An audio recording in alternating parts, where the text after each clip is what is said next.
The dog. How you doing? What a surprise.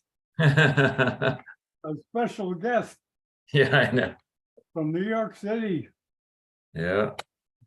Let me just change my settings here. Hopefully, so I can hear you.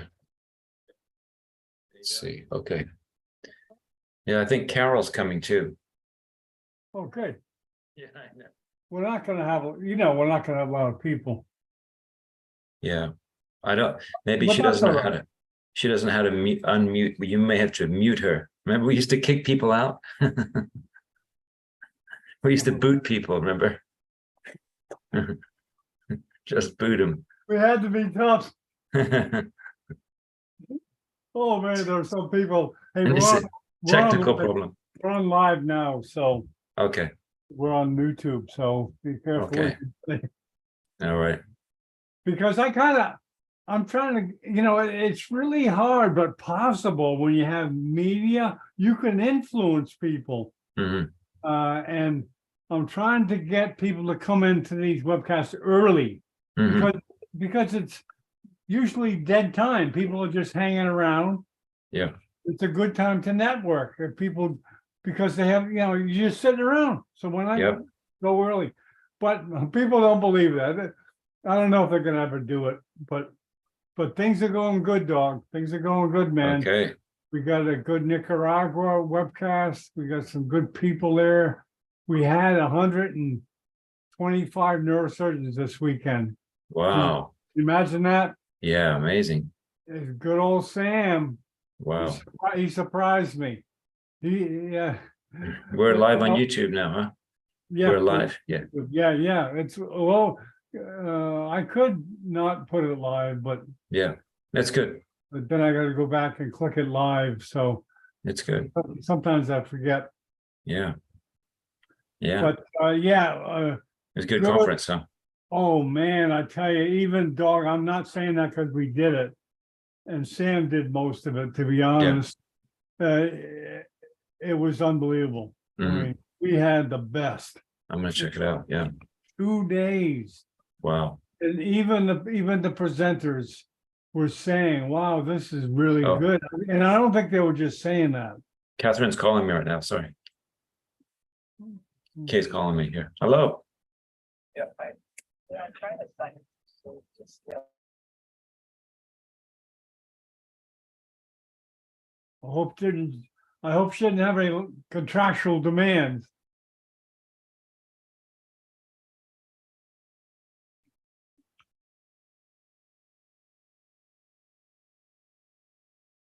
I mean, I clicked the short code. That's how I got in. Yeah.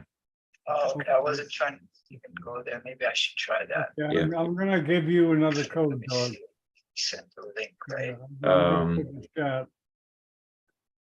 Yeah. I just clicked on that short link. Okay, I this- can't.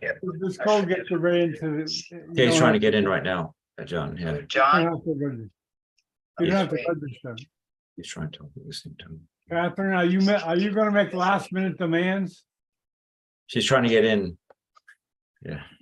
oh, you're talking to him? He's there at the same time. Catherine, I thought you were making last minute demands. No, but I was trying to get in. Oh, now She can't hear you. Registration thing. She's not in the room, JB. I've got a registration thing that I don't want to do. Let me go to. Okay, Yeah, the short link is the way to go. Right? okay, all right, I'm gonna put it on, put you down. Okay.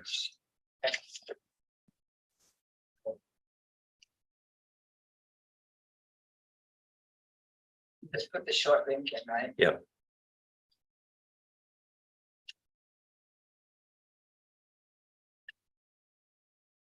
And then it will ask if you want to join as a panelist. Yeah, they're changing it a little bit. Uh, I haven't really explored the AI part. Oh, have you had time the to go? Russian thing.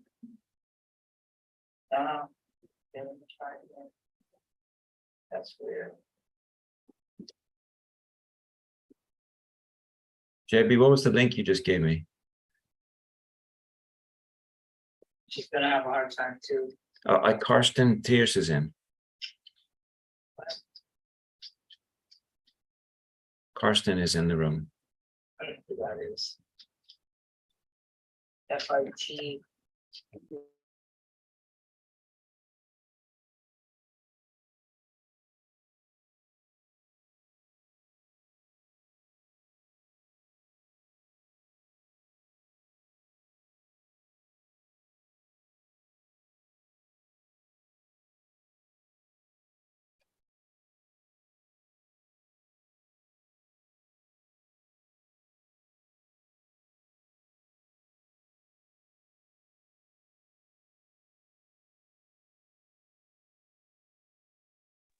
JB, what is that link you put in the chat box?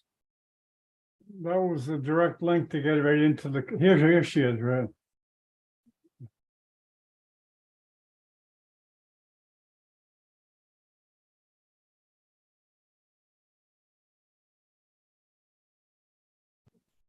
Okay, join us, panel.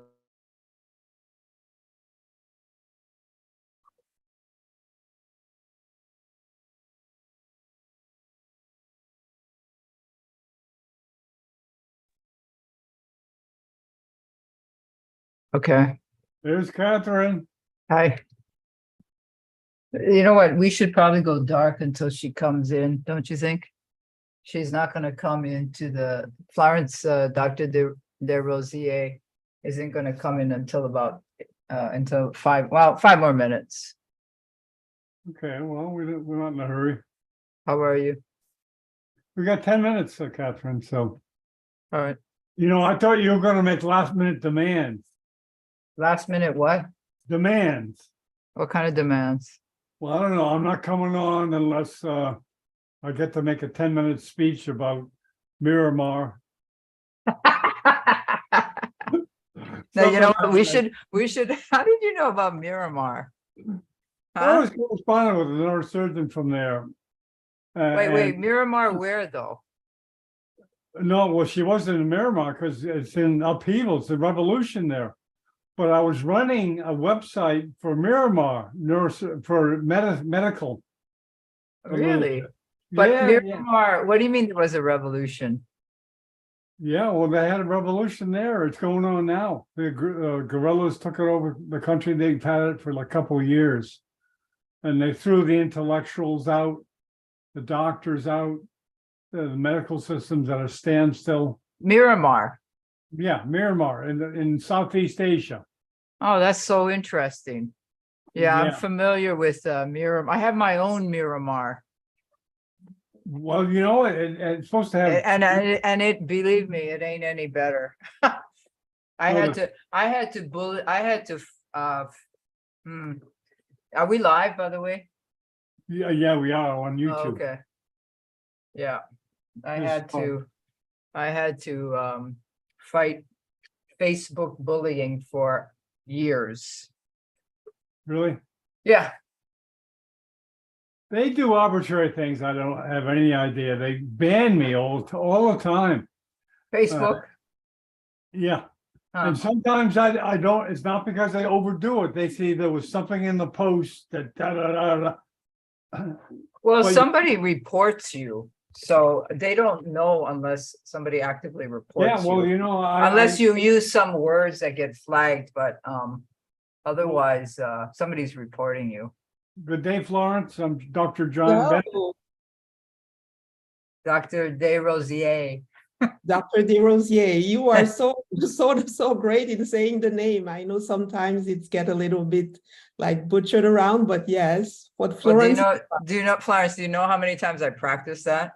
Well, I practiced it. I French. practiced it in my sleep. If we're speaking French, I'm going to introduce El Doguet. We call him the dog. You mean La That's Dog, La Dogue. He's the medical school in New York City. World's oldest medical student.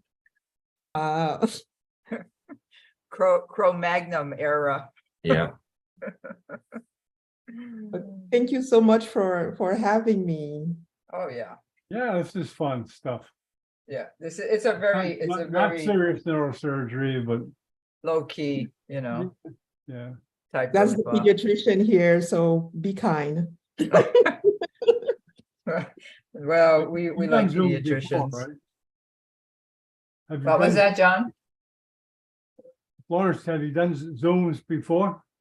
No, Yes. you know, Florence, Oh. by the way, it's running live on YouTube right now, so just, you Yeah, know, I know. yeah. Oh, okay. And he'll just tell us when we should start, John. Yeah, well, I'll start in a sec. Okay, No, not in a hurry. We're gonna wait for a few minutes. Here's here's Dr. Goldman. okay, I'm gonna go dark then, and we'll come back. And We'll come back at, oh, look at Kat. Somebody I hear has a an echo. YouTube on. Somebody has two mics on. Yeah, I know who it is. Carol, hi.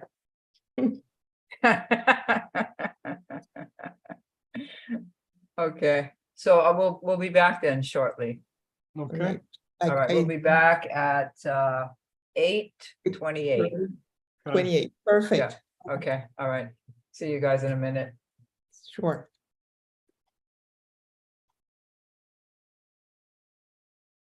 Good afternoon. Hey, Matthew Goldman. I'm John Bennett. Pleasure to meet you. I appreciate you inviting me on. Yeah, sure. Yeah, I was putting together, it's not a big program tonight, but I was putting it together and I was just going through Instagram. I came across your site. I don't know how, I think you liked a picture of mine or something. So I looked it up and saw your artwork. So I said, ask him if he wants to come on with Kathryn. Yeah, why not? No, I love the page. I follow Neurosurgical TV. I really love what you guys provide, especially for young students learning. Yeah, it's, I think we're doing a lot of good. A lot of education. The problem is most organizations don't have the money to put on webinars. It's incredible. Yep. How many countries don't have anything. And sometimes they pay dues, sometimes they don't. At any rate, the whole developing world is the same. They just haven't even thought about it. And most of the countries are glad if you approach them. Absolutely. So we're doing one in Africa, French Africa. We're doing one in a group of Latin American countries, Guatemala, Nicaragua, Panama. There's a group called the AZOCAN. So that's a good group, and they don't have anything. They never have had anything online. But do you do much at all, or you? Oh, your camera's not on, by the way, Matthew. No, I'm looking to see. I don't think it's giving me the option. Let me see. Okay, Video. no, just look for it. It's at the bottom. There's a icon of a camera. What kind of a computer do you have? I'm on a MacBook. I have an external camera, but it's usually I have the icon, but it's not there. I think I may be in as a participant, so not a. Okay, tell you what. Well, you may need to reboot. Once you just start rebooting and come in, your settings may be off. When you come in, you'll get the right settings, possibly. So just reboot and come right back in. Okay, sounds good. I'll be back. Totally reboot. Turn your computer off completely. Okay, sounds good. I'll be back. Okay.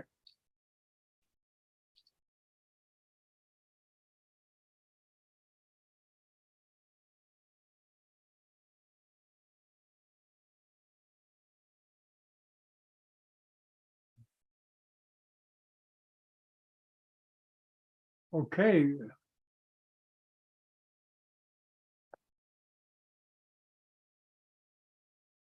Okay, is any other panelists that you can see, Kathryn? Yeah, I'll let them in. Ina Miller, is she a panelist? hi, Ina. Yeah, so nice to see, fellow artists. Hi, Kathryn. Hey. So nice following you, by the way, on Facebook. So, okay, John, so we give Shall we, We'll Hit it. wait for Matthew to come back in. He's oh, rebooting. okay. He couldn't get his camera on. All right. Sometimes there's conflict with Macs. You don't have a Mac, do you, dog? No, I'm using the Mac. Windows. Florence is on a Mac. Yeah. Oh, okay. Have you had had any trouble with Hangouts on a Mac? Not Hangouts, Zoom. No, no, generally no, unless, no, usually I don't have any problem.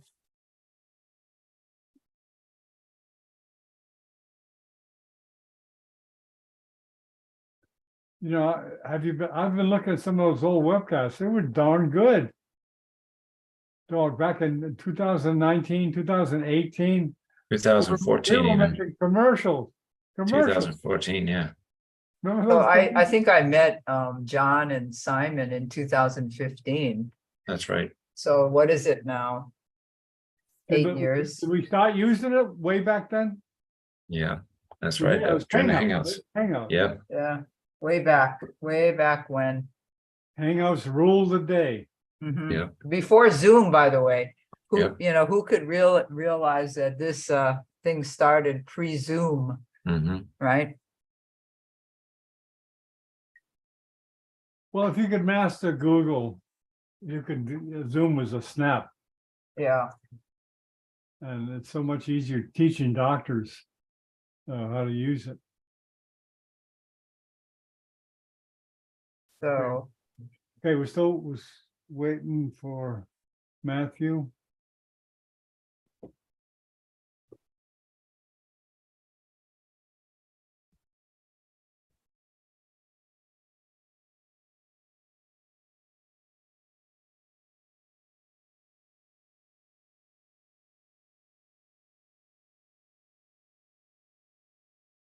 So you've done this, you've interviewed Florence before, right, Kathryn? no, No, you haven't? Oh, okay. I've never met her. Oh, okay. No, I I'm thought- kidding. I'm kidding you. I thought you interviewed her before or something.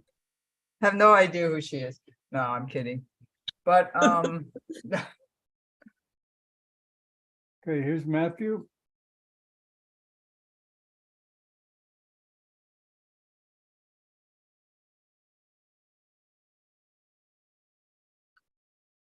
Okay, it worked. It worked. I'm not as dumb as I look.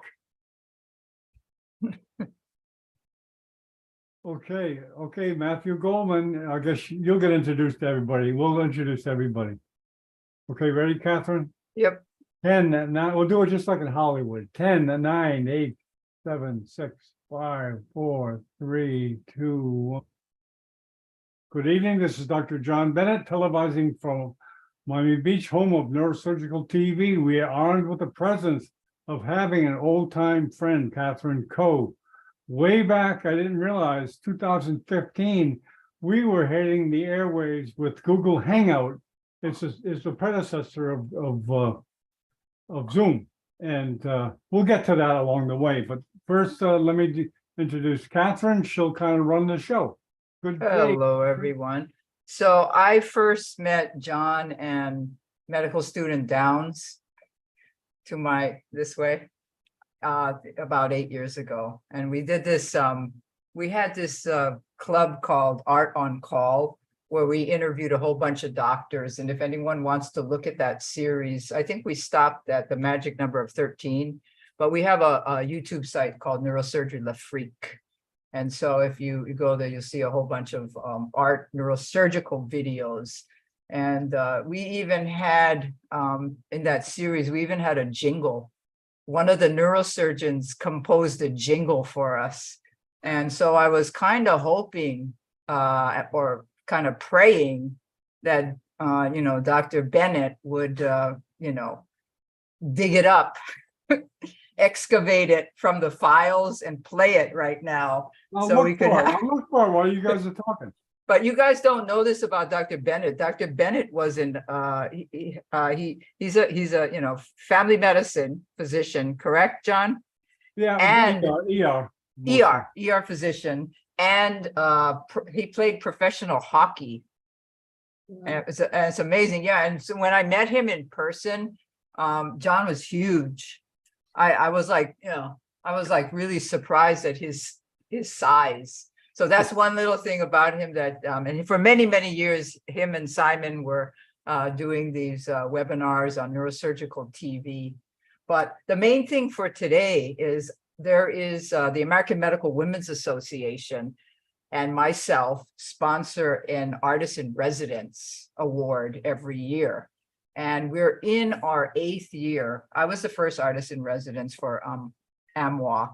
And I liked it so much, I decided to sponsor the award. And this year, Florence Desrosiers, MD, MBA, 2023, Kathryn AMWA Artist in Residence. And she's a board certified pediatrician and adolescent medicine.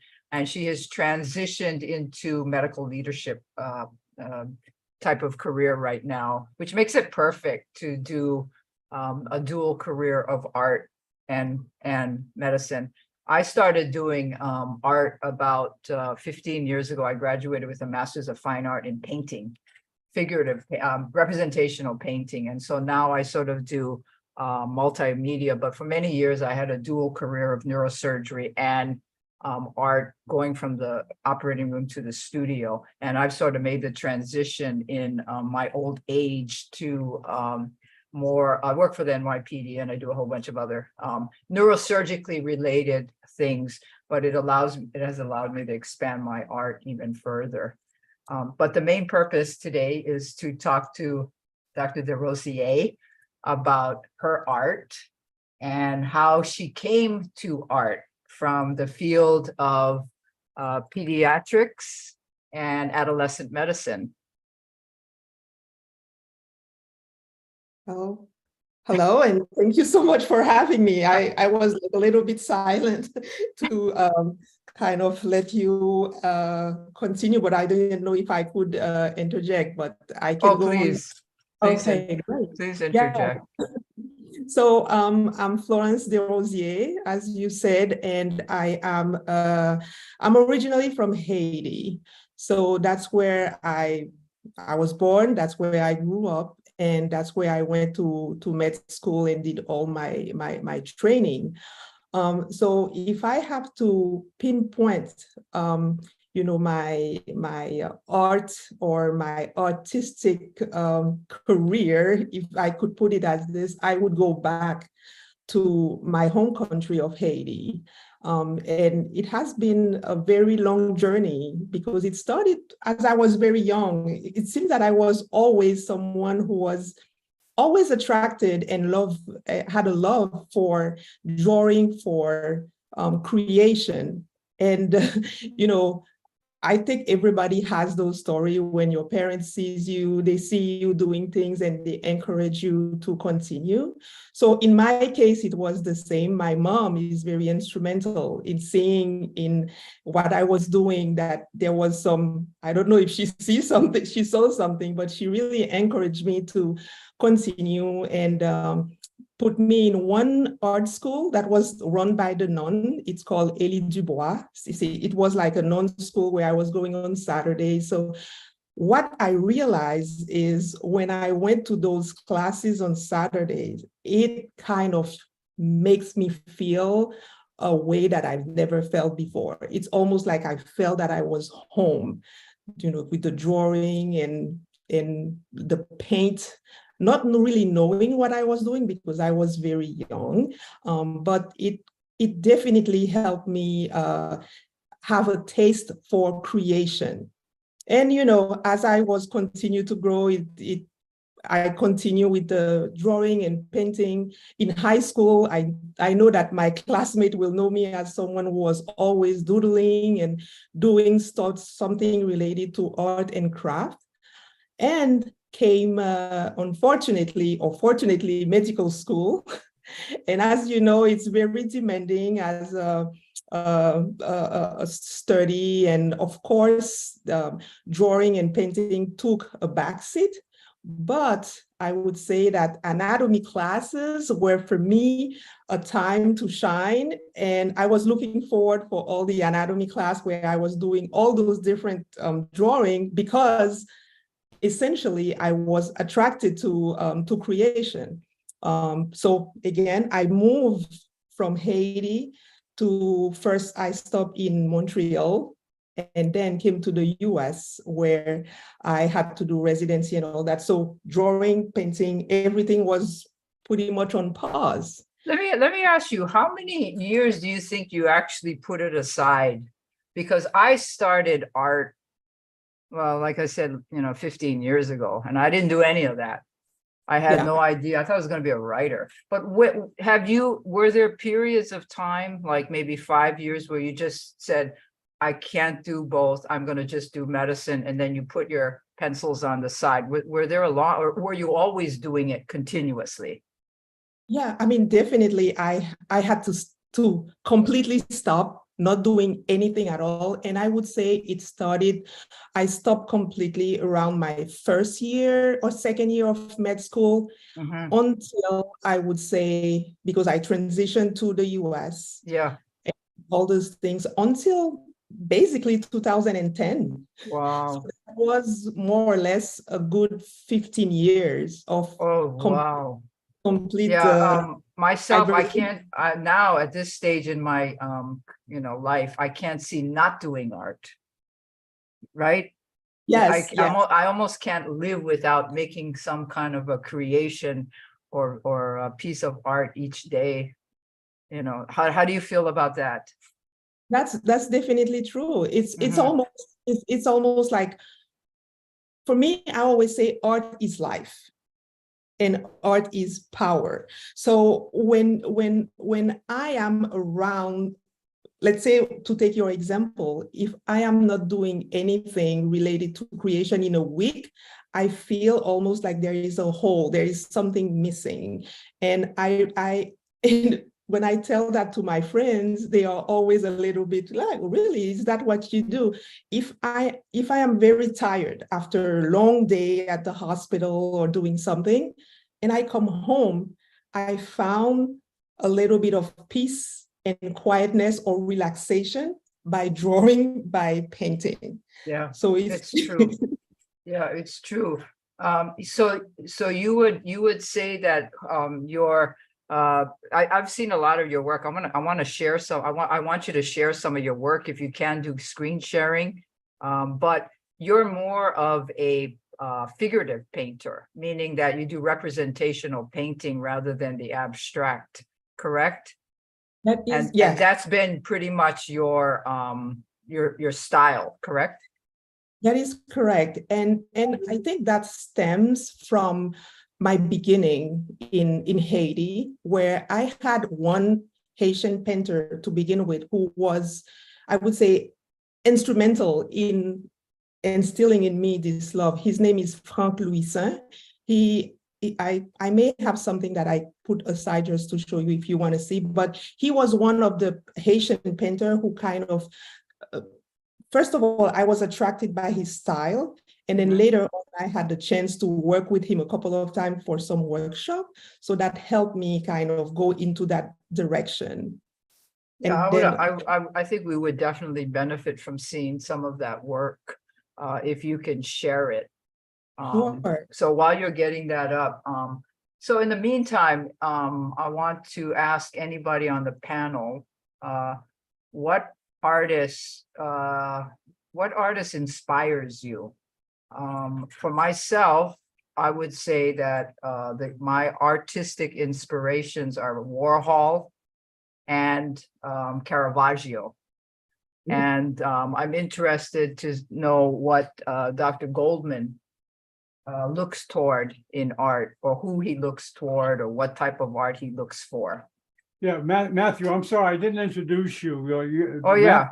Yeah, Matthew, I just ran across him going through Instagram. Instagram, and he agreed to come on. So maybe you can tell just a few words, Matthew, who you are and stuff. Yeah, thank you again for having me. I appreciate being on the panel. I just graduated from the University of Florida College of Medicine. I'm starting my neurosurgery residency next year.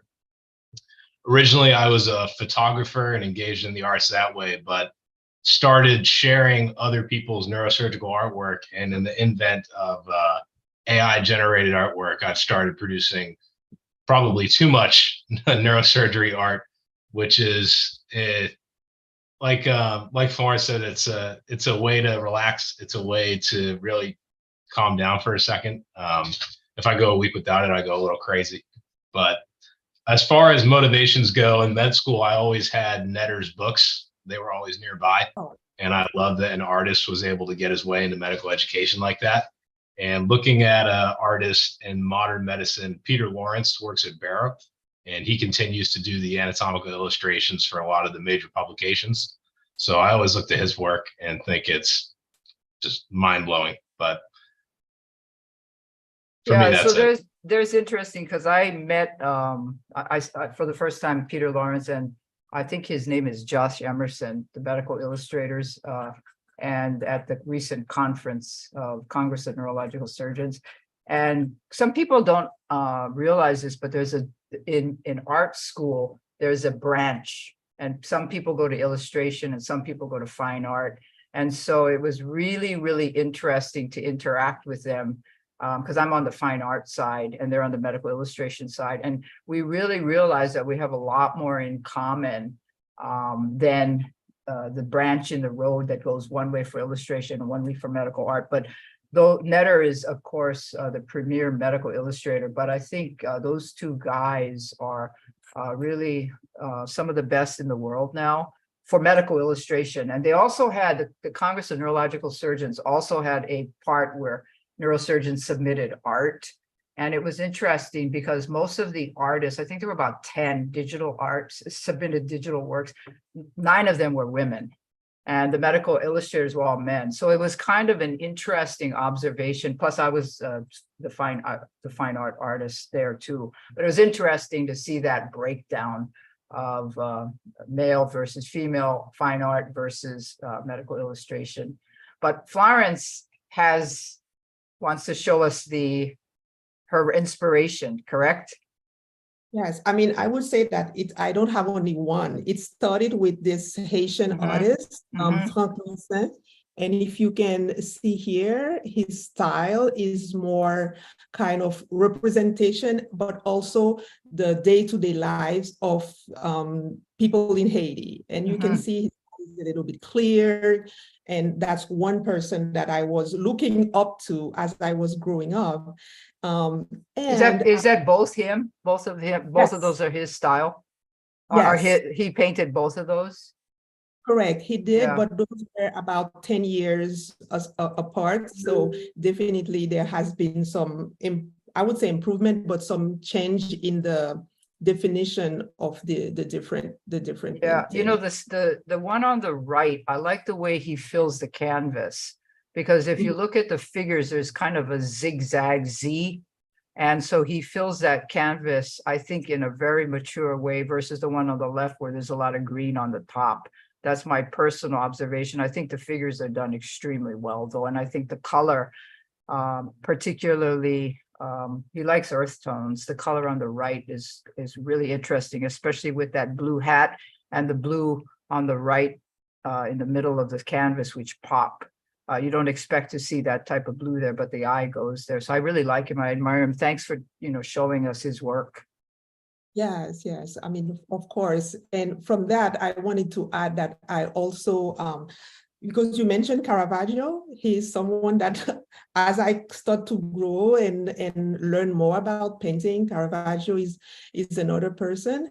And a little less well-known artist, I think the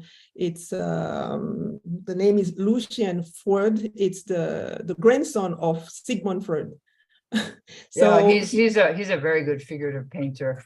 Died about 5 or 6 years ago, but his phenomenally representational, especially the human body. I don't think he's a British, he's from the UK. Phenomenal painter. very, very good. And if you see his stuff in real life, you really get a feeling for it. But I think in terms of impact on the figure and the portrait, I don't think you can, in my opinion, I don't think you can beat Caravaggio, because from that trail, it comes right down to Rembrandt. And if you ever go to Rome and you see his stuff in person, it'll bring you almost to tears. He's that, without peer, in my opinion. So why don't you show us some of your work, Florence? Because I know that, while you're getting it up, I'm going to tell everybody that the American Medical Women's Association and myself sponsor this artist in residency. And what it does is there's a bunch of applicants. We look at their portfolio and we work with somebody who we think in that year span is going to make art that is meaningful to women in medicine. And the theme or some kind of, and it doesn't have to be a painter, it can be a sculptor, but it's really related to the visual arts, can also be a filmmaker too. So if anyone is interested, it's American Medical Women's Association. That is the site for the application. The applications are due in February. All right. So when you ask about some of my most liked painting, it's almost asking a mother about who is your favorite child. And it's like, oops, I don't think there is any favorite. All of them are my favorite. So it's the same thing for me. But there are a couple of paintings that I think for me has a very special meaning, and also the way that it is rendered. I like what it represents. So this first one is is one of my favorite. It's the portrait of my mother. And she plays a very big role in my life, and she always, value hard work. She never take anything for granted, and allowed to follow my dream and to always pushing us to follow our dream. And she's my biggest supporter. So when I did that painting, I like the way all those quality transpires through this painting. I mean, this is coming from me, so that's one that I like. Yeah, I think you captured that feeling of her and the relationship very well in this one. Is this from life or is it from photo?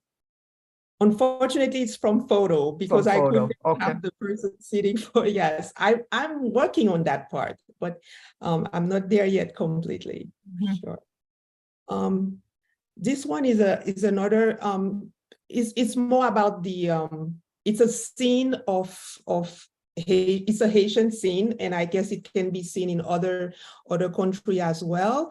But it's all about the anonymity of the kids playing and being together and going along that road.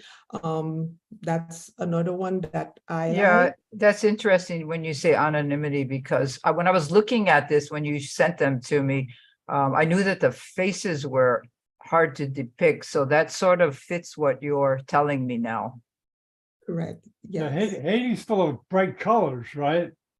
Very colorful country, right? Very colorful. Very happy people.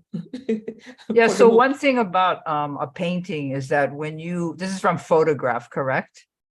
Correct. Yeah. And so you have kind of put the colors together in a way, and there are many colors, because if you go back beyond you see the guy in the orange, behind him is another orange, and behind that is another orange on that house on the right. And so you are able to use colors in a way, and many colors, but it's cohesive. The piece really sticks together, even though there's a multitude of colors, because you've repeated the colors. Like, for example, the grass on the left is that yellow green, which almost represents the guy in the front with the green shirt on the right. So I think you did a good job of keeping multiple figures in the group and then portraying some kind of a story with them. I like it a lot. Thank you. It's nice to hear those feedback. Mm-hmm. Oh, one thing about art that because when you say feedback, there was a recent episode on Instagram and an artist who's very well known got reviewed by a critic. And the review was, in my opinion, very honest. And it wasn't cruel or anything, but the artist got very, very upset. So there was a brouhaha on Instagram. And I wanted to write to the person and say that that's part of being an artist. I learned to take criticism when I went to art school. I didn't learn to take criticism in 6 years of neurosurgery residency and 2 years of fellowship. I didn't learn that there. I learned it in art school. And I wanted to tell this young artist to, okay, calm down, read what the critic said, take a few days and reflect on it, and see if there's anything in that critique that can make your art better. So my message is that nobody should get offended, especially in art, if somebody comes with an opinion that might be different from what you expect. Definitely, yes. And that's how you grow as well. Yes. When putting yourself out there and hearing from others. Sure. So this what you can see a lot of repetition of the scene from back home. Although I live in the US right now, I'm in Seattle. It's completely overcast. It's raining. I haven't seen the sun in so many days. But for me, the sun and life is very present. So that's again one of the painting that I like, and I call it prendre le large, which is going away and leaving all the worries that you have in the back and going to the sea and finding life, finding whatever the fisherman can find there. Yeah, I like it. There's a definite energy to this piece and movement. I'm surprised by the title. To me, it almost looks a little dangerous. It's a comfort to know that it's a positive thing and they're going out to have a good day. But it almost verges on like a question, because they're facing away from us and they're moving away. And the sea is a little bit choppy, especially around the guy's feet on the left. So I think that this piece has a lot of interpretation and it's deeper. And it goes beyond, and it's very interesting. Sometimes people see things in your work that you didn't mean to put there. And that's the beauty of when multiple people looking at art. Definitely. I definitely, that's the first time that I'm getting all those reaction and, those words. So that really warms my heart.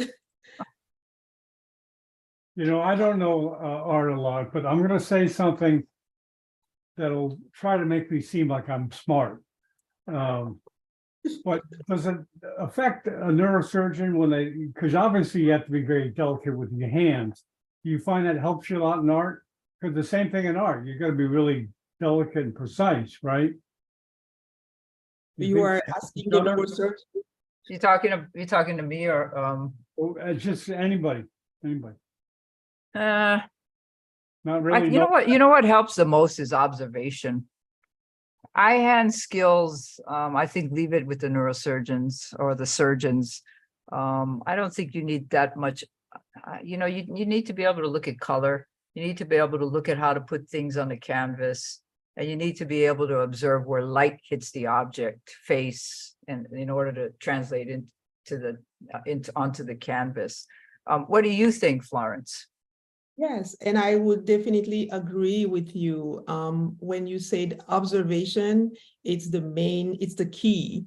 And I realized that, not that I'm trying to push myself up but whenever I go somewhere, I pay much more attention to my surrounding, and I can see things that it's after the fact that somebody else will say, "Oh, how did you notice that?"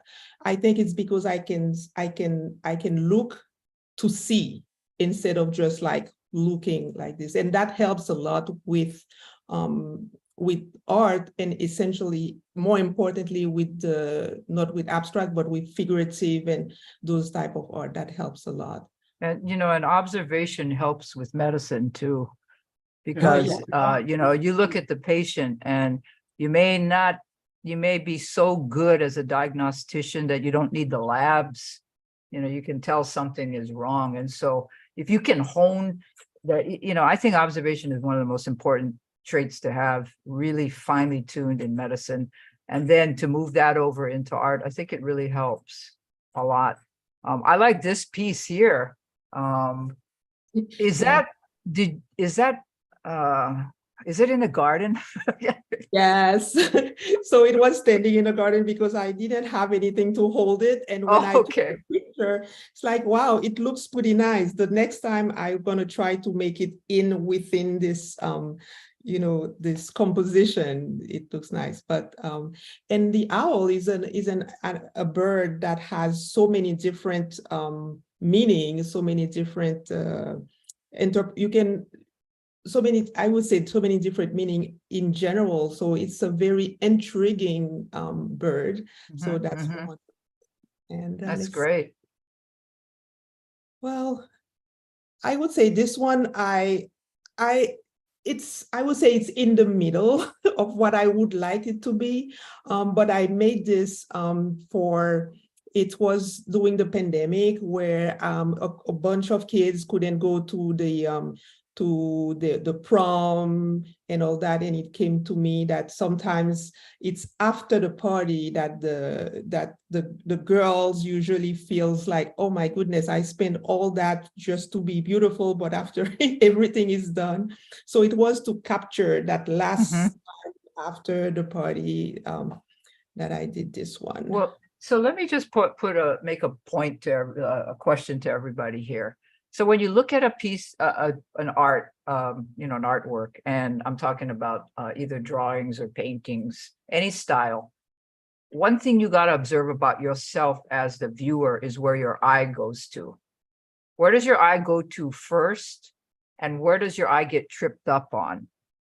And so as an artist, when I look at my stuff, I usually turn my canvases to the wall for about a week and then turn it back. And that first look tells me that this part is interesting and that maybe this part isn't working. So Florence, you said that, you know, this was a tentative piece in a way. Where does your eye go first and what bothers you about this piece? Well, when I looked at it, for me, when I'm looking at it, I see the woman coming in the back with the empty glass. That's what I go first. Then when I come to the front and I realize that there is no the emphasis is not really on the girl in blue, who really should be showing, you know, this like after party, being all tired and worn off, etc. So Okay, what about you, Matthew? My eye drew to the figure in the back that almost looks a little out of focus, a little more blurred, a little more sad or despondent. But my eye immediately drew there next to the empty glass, and got stuck there too. Quite honestly. And got stuck there. And but I love this. What about you, Simon? I also was looking at the lady in the blue. You went to the lady in the blue on the right. Yeah. Okay. And Dr. Bennett, what about you? I think by far the face, to me, everything goes to the face of the girl in yellow dress. Just the face, to me. Okay, so for me, what struck me was the this collar on the left, on the right, the blue, the sternocleidomastoid, and the strain there. That struck me. My eye gets stuck on the woman in yellow in the center and her neck. You see that the sternocleidomastoid coming up. That my eye gets stuck there for some reason. The woman in the back is a little bit older and she looks worried. So it creates a little bit of drama. I think the placement of her there in the back and coming forward, almost like she's, like the mother of one of them or something like that. I'm not sure, but it leads one to wonder, what her role is in this, and the three, I like it. It's almost like the three graces, in a way, the way the three women are positioned in the front. I like it. It's great. It's nice to Yeah. hear these comments. Yeah, and it's interesting to see where people's eye go, because that it's either a sticking point or something that might be really working or something that might not be working. So that part is really, really important, I find. Okay, do you have any more to share? Well, that was I have a good friend of mine who said that the tears that I Is your cursor in the middle of the thing? oh sorry. Yeah, good. Yeah. Okay, It's great. like what Okay. is that? Is the fly. Yeah.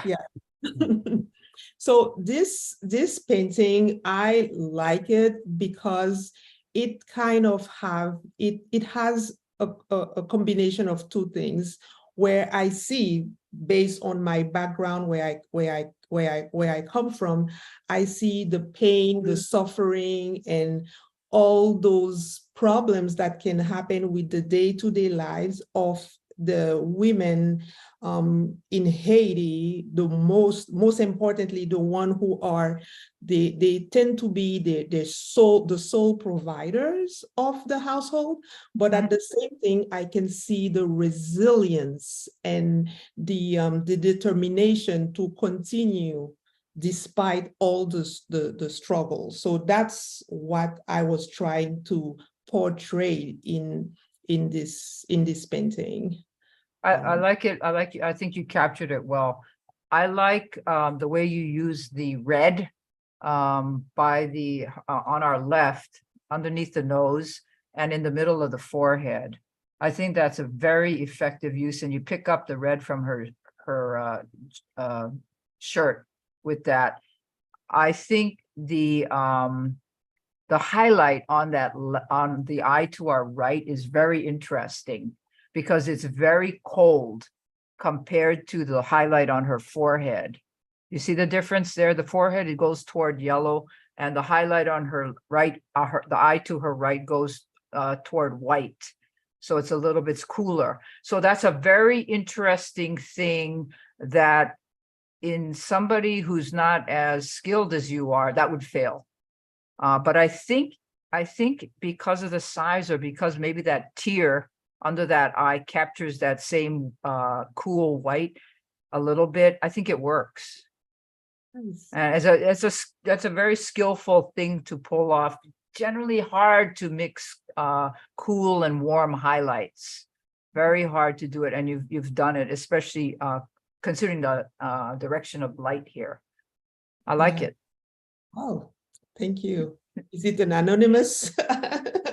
It's very, very moving. Unanimous, I thought about it. Well, thank you so much, Dr. Gros. I really, you don't know how happy those comments make me feel, because sometimes you have your painting and things in your house, but when now it's open to the public and you hear the comment, it really helps.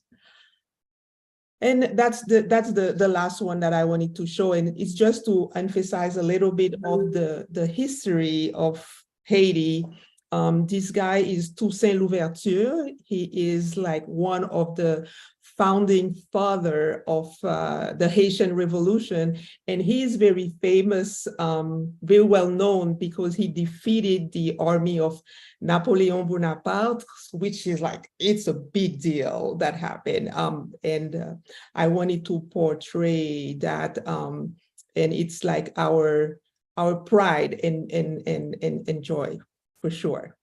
Very nice. Yeah, the background is dynamic, and you move around, you move blue around a lot.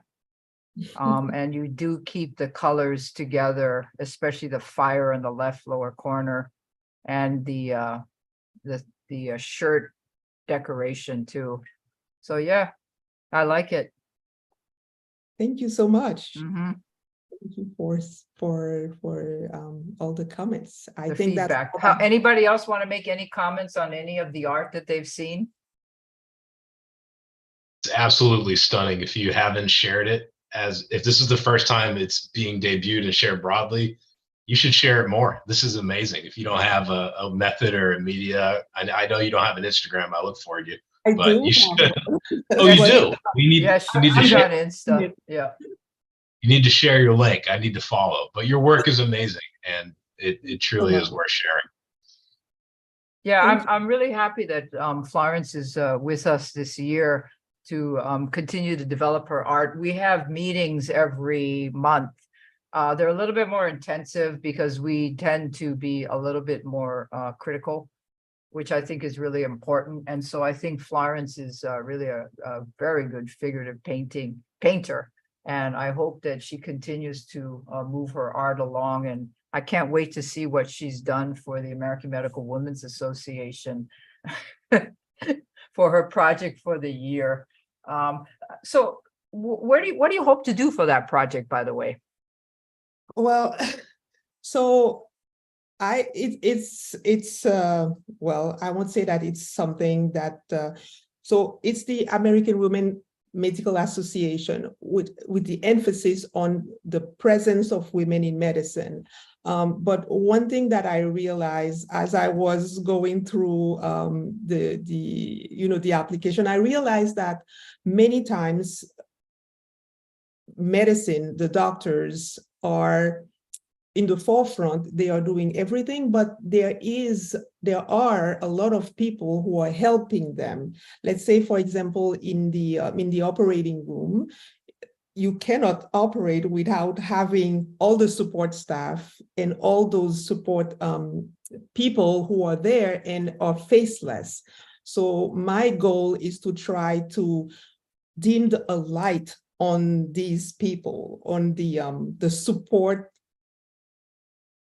staff who are essentially helping the women in medicine to be who they are and do the work that they are doing. So right now I'm in the studying phase, and of course Dr. Koh has helped me a lot with all the feedback and recommendation. So I'm trying to do my little study. When we are as doctors, we never stop studying. We like studying. It's like going and researching and seeing stuff. So that's what I'm doing right now to come up with a nice, hopefully it will be a great piece. No doubt. So the American Medical Women's Association, we collect the art from the artists in residence, and so our gallery is slowly building, and eventually it's going to go on a traveling tour of the United States.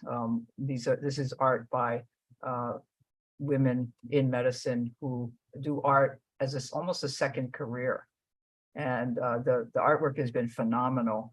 I just want to share one piece from my Instagram page, if I can. Let's see if it comes through. This is a kind of an old portrait that I did. I did this for art. I did this one for art school. And I just want to show the difference, some of the ways that color is surprising. So the color, look at this green up here, right? You wouldn't expect it. There's purple here, and the lips, right? So the lips are red, but the green is the complementary color. And then when you look here, you see the reflected light, orange here, and then purple lavender, and then a tiny outline of green. And so one of the things to work on, Florence, is to integrate your very, very acute sense of color appreciation into the portrait. So that, because when you see surprising color in a way that the piece is cohesive, it's magical. The viewer doesn't understand why they're so attracted to that particular piece. It's because that there's subtle color surprises that you wouldn't expect but work. And so for something to think about, you've used it really well, especially the woman with the tear. Keep doing that and going in that direction. And I'm sure your piece for AMWA is going to be sensational. Where is the work now, Florence? Where is the work now, right now? You All your mean, work? Is it on display somewhere, your artwork? well, I think my main issue is that what I would really like to have, it's one of the things that I always talk about. I would like to have an own gallery where I could put my work and invite people to come over and see. I try to do something virtual, but there's nothing better than, a physical space to have those work. So this is I would say a virtual screen. This is like my new studio. I'm not in it right now, but this is kind of the photo of it. So I try to create something so can inspire me when I go there, so I can produce as much as possible. But everything is physically in Haiti. All your works are physically with you in Haiti. I can say both, because some of them were at my parents' house in Haiti. And then since I've been here for a good number of years, so now I've been producing here, and so they are here. So if you have a gallery, and I would be happy to put some pieces there as well, for sure. Yeah, well, maybe Matthew will, during his residency, good luck. Maybe you'll start a gallery and collect, because you do, I follow you on Papa. By the way, he's Papa Pituitary. Wow. I don't know how you came up with that one. Kathryn, can we see some of Matthew's work? Yeah, let me get it. Hold on. So, by the way, I'm Doc Ambidexter on Instagram, and let me see if I can find him. Hold on. But anyway, so maybe Matthew sometime in his residency or in the future will start, pushing art forward. I can tell you in neurosurgery, the light bulb went on. It just went on, and all of a sudden, I remember being on a panel about a year ago, and the guy who introduced me was this big chairman at one of the centers. I finished at Mount Sinai, and he was the chairman at Mount Sinai currently, and I didn't even know he was an artist.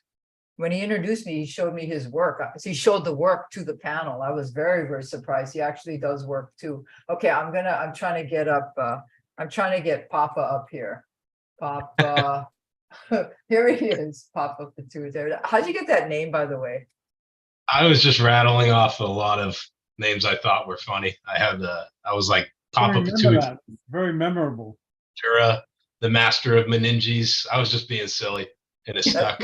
It's very funny. So here he is. This is his work, and that's you there, huh? No. Yeah, that's the only thing I've actually. It's not digital artwork. I painted it on an iPad. But that was the first thing all using AI, right? That's very cool. What is that? Acrylic? It's acrylic digitally. So in med school, I didn't have money. I really wanted to paint, but the resources to get started were a little expensive. So I found an app where you could paint digitally. So that's very creative. Very creative. Do you have any of these are all AI created, most of them? Yeah, other than that first one, these are all created with Midjourney is the algorithm I use. This is Barbie, huh? Oh, that's great, man. Neurosurgical Barbie. Yeah. That's really cool. And this is your latest one. So everybody follow him. Oh, this is really, really interesting. I like it. And that's a fishing pole. It's hard to say. It's it's a drill, probably, right? That would make more sense. That's the fun part. You never really know what's being generated. It's up for you know what I would and you wrote all about it. Very nice. I would highly recommend you continue on this vein, because I don't think anybody's doing stuff like this, and it's really, really interesting. That's really cool. Thank you. I definitely plan on continuing it. I enjoy it. It's fun. It's very, very good. Oh, here, this is hilarious. Wow, wow, very, very cool. Huh, okay, I like it. Thank you for posting. Very interesting stuff. I appreciate y'all having me. And Yeah. I still don't feel like a real artist compared to what Dr. DeRosier shared with us. It's digital art is its own different and new kind of animal that's emerging. I think people would really relate to this, especially the young generation. I think it's great. There's stories to it. It's and some of it's funny as heck. So yeah, continue on and definitely. So does anyone want to say anything? Are there any questions that anyone has? Yeah, I got a I'm question going to for bring Kathryn. attention to the audience that's watching. There are more people came here than I thought. And they may want to say something or participate. So if anybody's listening in the panel that wants to introduce themselves or say you want to show your work or whatever, and is there anybody in the panel? Probably not. Most people just like to come and watch. Yeah. But if there is, you can put your name in their email, whatever. If you want to be contacted by anybody, you could put it in there. That's it. That's all I have to say, Kathryn. How's the dog doing over there? Very good, having fun. I'm a beginner in art, so I'm just observing. Well, Simon's a beginner, but do you have some art to show us? No, no, Do you want to pull some of those things off the wall? no. Those monstrosities, no. Oh, No. I'm slowly tutoring Simon in art because he has a very good keen eye for detail. Oh, good. that's really a great. Will you wait that dog? All Can I- right. Can I ask the last question? This is mainly for Matthew. You are you're gonna start residency in neurosurgery, right? And I Yes. was wondering how do you think that art itself helped you navigate medical school and your life moving forward? Yeah, medical school, absolutely. Med students nowadays, you memorize most of the drugs through actually art that's created with this company called Sketchy Medicine, where they sketch out everything there is to memorize. And there was no sketchy for neurology or neurosurgery. So I drew all my own sketches and pasted in things from the internet and kind of made my own sketches. So art really carried me through med school, and photography was a release for stress and enjoyment. And I think I will find a way to incorporate art all the way through residency. I hope I can find the little bit of time to keep it alive, because I know it's from what I hear, it gets a little busy. Yeah, it's a tough thing to do art even afterwards. It wasn't until I became chief at a small trauma hospital that I was able to decide to really take time to really learn the craft of it, because art is the misconception about the public is that you just pick up a pencil or you pick up a brush, but there's a whole technical aspect, kind of like the pre-med equivalent of medical school. There's a pre-med pre-art requirement regarding light, shadow, shading, all of that stuff that if you don't master it, then you might miss it. So yeah, it took me a really, really long time, almost mid-career. My career was more or less established then. And Florence did hers from childhood. And so she had all of that background knowledge building on to, put her forward now, where now she's pretty, you have a style and you have a plan and you have things that you're working on. And artists are always evolving too. If you stop evolving, then your art is really stale.